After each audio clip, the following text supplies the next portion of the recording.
Karishma, for giving me this opportunity to speak.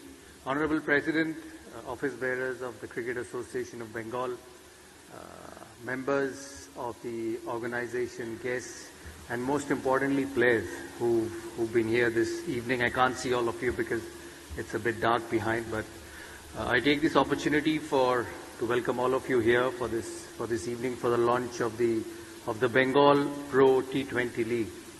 You know, as I stand here and see all this and see the Bengal Pro T20 League, I remember the time when I was a young boy, picked up a cricket bat and went to the Maidans to play the under-15s. You know, the game has changed enormously since then. And many of you here who is in this room, and many of you have played cricket, and I know members of the Ranji Trophy winning team are here. I was a young boy who made his debut that year in the Ranji Trophy winning team and managed to play the final and be lucky enough to be a part of a Ranji Trophy winning side by just playing one game. They must be thinking that what transformation this game has had since the mid-90s or the early 2000s. For all of you, it has. It has. When I see cricket going around the world, when I see how the game has transformed from an era where Test cricket was most important for someone like me who played his first Test in England in 1996 and getting 100 on Test debut. And then when I see a young Abhishek Porel stepping out and whacking Mitchell Starc over covers for a 6, you really sit down and think the game has definitely changed. And it's not just Abhishek Porel. I don't know whether the women fraternity is here this evening with us. When I see a young Richa Ghosh put the ball in the stands at the Firozshah Kotla in a women's IPL final, you realize that the game has changed, and it's not just the flicks, the wrists, or it's just not the finesse. It's about power, and it's about how far you hit and how long you hit.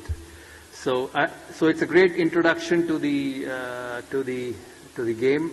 I know change is inevitable in everything, and many of us in this room who started playing 2-day cricket, 4-day cricket, 5-day cricket will have to accept that T20 cricket is here to stay, and T20 cricket is something which will take the game forward. And I really have no problems with that, because, you know, when you look at the franchise-based leagues around the world, and I'm not talking about the domestic ones, I'm talking about the international ones, whether it's in India, whether it's in South Africa, whether it's in England, whether it's in the West Indies, it has changed the dynamics of cricket.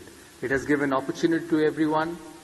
When I grew up as a young boy in 1995, I could not even imagine playing a Dale Steyn or a Mitchell Starc or a Andre Nokia or a Kuldeep Yadav in the nets, but a young Abhishek Porel, a young Richa Ghosh, a young Shahbaz Ahmed, and many others from Bengal, Mukesh Kumar, who are playing in the various franchises of the IPL, get an opportunity to hit them into the stands. So along with the changes of the game, you realize that it has changed for good.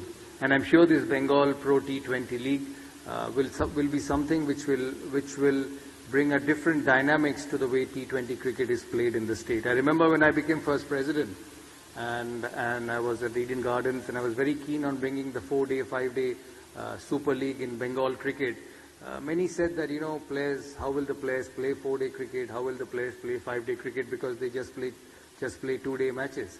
And one must understand that when you go on to play a 5-day game, whether it's in Ranji Trophy or you want to win a Ranji Trophy or you want to play Test cricket, you have to perform and practice under those conditions over a period of time. And now when the T20 League has taken to a different